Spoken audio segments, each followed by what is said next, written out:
Hello everybody and welcome. In this video I'm going to show you how to install and set up the application for your speaker Marshall Emberton Free on your Android device.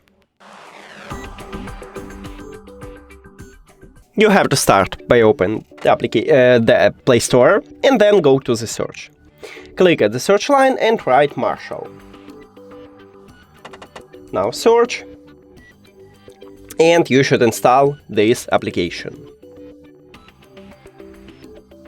Now open it, check, next. I'm going to skip it, but you can make it. So write your email here. I don't need it. I don't want to share data, but you can also check it here. Click on check mark, add new device, hello. And we did it. Thank you for watching this video. If you found it helpful, please consider subscribing to the channel and leave the like on the video. See you later.